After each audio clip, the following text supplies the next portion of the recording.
Hello student. So let's start the cerebrum. In Ayurveda it is called the Bruhat Mastishtha. So cerebrum, it is the largest part of the CNS and it is located most of the part of the cranial cavity. So in the anterior and the middle cranial fossa that should be embedded by the cerebrum. Then the cerebrum that is made by the two convoluted bilobe structure, and these two structure they are separated by the median longitudinal fissure. Then the two parts or the two hemisphere that should be connected with each other by a corpus callosum. The each cerebral hemisphere, it consists of the outer layer of the gray matter and inner to it there is presence that the white matter. The large mass of gray matter embedded into that the cerebrum, that is called the basal ganglia or the basal nuclei, and the cavity which is present into that the cerebrum, that is the lateral ventricle. So let's see the detailed structure of the cerebrum. So it is the cerebrum and it is the largest part of the brain or the CNS. So it should be located into that the anterior and the medial cranial fossa of the cranial cavity, and it should be divided into that the two halls called the cerebral hemisphere by a median longitudinal fissure. So here you can see this one, that is the median longitudinal fissure, and because of this it should be divided into that the two halls, right and left cerebral hemisphere. So here in this diagram you can see this is the right cerebral hemisphere, that is the left cerebral hemisphere, and because of this median longitudinal fissure it should be divided into that the two part. Then these two part they are medially connected with each other by a corpus callosum, and the cavity which is present into that the cerebrum, that is the two lateral ventricles. After then we should have to see that is the functions of the cerebrum. So the cerebrum, it should be perform the mental activities, involve the memory, intelligence, thinking, learning, moral sense to the higher centers. Then second one, the sensory perception. So the perception of the touch, temperature, pain, sight, hearing, taste and the smell, so that should be occurs or gained by the cerebrum. Then the third one, it initiate and control the skeletal muscle activities. So that is the motor function of the cerebrum. So these functions they are done by the cerebrum. So next see that is the external features of the cerebrum. The external features first that include the poles of the cerebrum. So the cerebral hemisphere, it present the three poles. So first that is the frontal pole. So here you can see that is the frontal pole. It is the anterior end of the hemisphere and it is more rounded than the posterior pole. Then second one, the occipital pole. So this one. So it is the posterior end of the hemisphere and it is more pointed than the frontal pole. Then third one, the temporal pole. So this one. So it lies between the frontal and the temporal pole. So between this, that the pole is present. So it fits into the anterior part of the middle cranial fossa.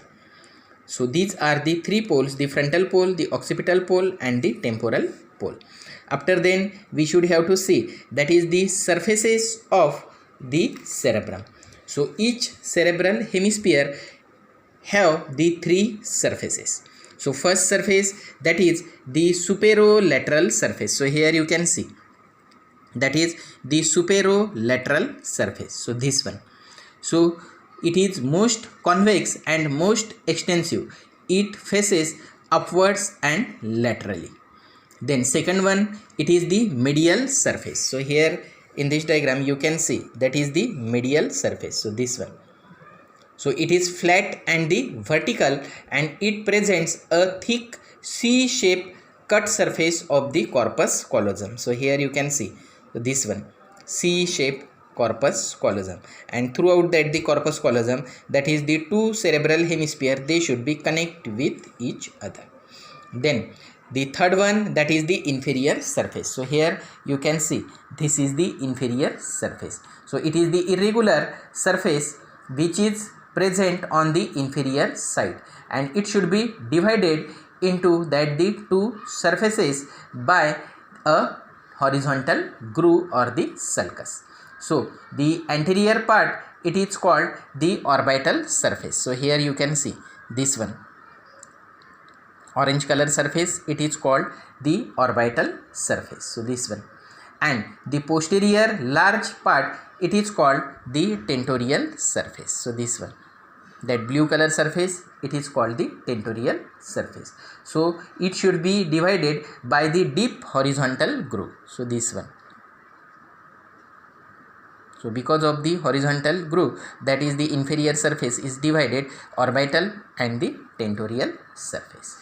After then we should have to see that is the borders of the cerebrum. So cerebral hemisphere present the borders. There are four borders are related with the cerebrum. So first is the superomedial border. So here you can see this one. So this is the superomedial border. So it divides the superolateral surface from the medial surface. So that is the superomedial border. Then second border, that is the inferolateral border. So this one here, inferolateral border. So it divides, that is the superolateral surface from that is the inferior surface, this one. Then the third border, the medial orbital border. So this one, that should be present between that is the two orbital surface medially. So this one, that is the medial orbital border. And the fourth border, that is the medial occipital border. So this one. So that is the medial occipital border which divides that is the two tentorial surfaces. So these are the borders related with that the cerebrum. So now see, that is the lobes are present on the cerebrum. So the lobes are four which is in relation with that the cerebrum, that is the frontal lobe, parietal lobe, temporal lobe and the occipital lobe, and that is very nicely remarkable on the superolateral surface of the cerebrum. So first, that is the frontal lobe. So it should be drawn by a line which starts from the central sulcus, which is present at the midpoint of the frontal pole and the occipital pole. So that is the midpoint. Then the line drawn on the forwards and the downwards, and it is end at the posterior ramus of the lateral sulcus. So ventral to that this line, this total orange part, it is called the frontal lobe. Then second one, that is on the medial surface the parieto-occipital sulcus is present, and that is end at the superomedial border. So this one, which is 5 centimeter from the occipital pole. So this is the 5 centimeter distance. Then the second point that should be taken on this pre-occipital notch, which is also 5 centimeter from the occipital pole. So draw the imaginary line joining to these 2 points. So posterior to it, that the orange color part, it is called the occipital lobe. Then the parietal and the temporal lobe. So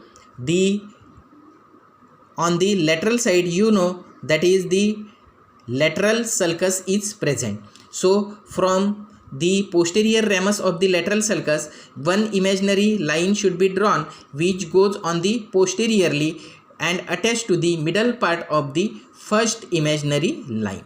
So this border, above to this border, that the lobe is formed, it is called the parietal lobe, and below to this border the lobe is formed, that is called the temporal lobe. After then, let's see, that is the sulci and the gyri. Let's see, that is the sulci and gyri. So that is the cerebral cortex, it is thrown into number of complicated series of tortuous fold. So here you can see that is the number of tortuous fold is present. So this fold, it is called the gyri or the calculation. Then the grooves which is present between the two gyri. So here that the deep fissure like structure, so it is called the sulci. Okay, then let's see that is the number of sulci and the gyri which is present into that the superolateral surface, the medial surface and the inferior surface of the cerebrum. So there are four main cerebral sulci are present. First, that is the lateral sulcus. So here you can see that is the large sulcus, the lateral sulcus.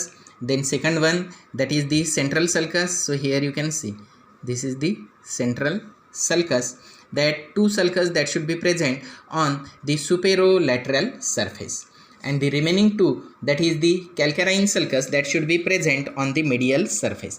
So here you can see that is the calcarine sulcus, this one, and the fourth one, that is the parieto-occipital sulcus. So this one, the parieto-occipital sulcus.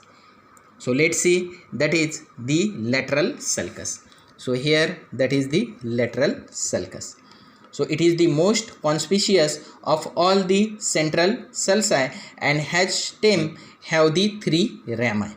That is the anterior horizontal, this one, then anterior ascending, and this is the posterior ramus. So here you can see that is the posterior ramus. So here that is the anterior ramus and this is the anterior ascending. So this ramus, it should be form the large sulcus, that is called the lateral sulcus, and as it is present on the lateral side. Then the central sulcus, or that is called the sulcus of Rolando. So this one, here you can see this is the central sulcus. So it begins by cutting the superomedial border. So this one, that is the superomedial border of the hemisphere about 1 centimeter behind the midpoint between the frontal and the occipital pole. This is the frontal pole and the occipital pole, and from this the middle point, that is the 1 centimeter behind. Then it runs downwards and forwards here, and just above to the posterior ramus of the lateral sulcus, it should be disappear. Then the next is the calcarine sulcus. So here, which is present on the medial surface of the cerebrum. So calcarine sulcus, it is present on the medial surface and it begins a deep fissure little below to the posterior end of the corpus callosum. So here you can see that is the corpus callosum, and from this sulcus it should be start. That is the calcarine sulcus, that is called the posterior part of the corpus callosum. So here, then it should be goes into the occipital pole and may extend slightly to that the superolateral surface, this one. Then the parieto-occipital sulcus, so this. So the parieto-occipital sulcus, that is also present on the medial surface of the cerebral hemisphere, and it begins in the midpoint of the calcarine sulcus. Then it goes upwards and slightly backwards to cut the superomedial surface. So these are the four main cerebral sulci. Then let's see the sulci and gyri present on the superolateral surface, then the medial surface, and then the inferior surface.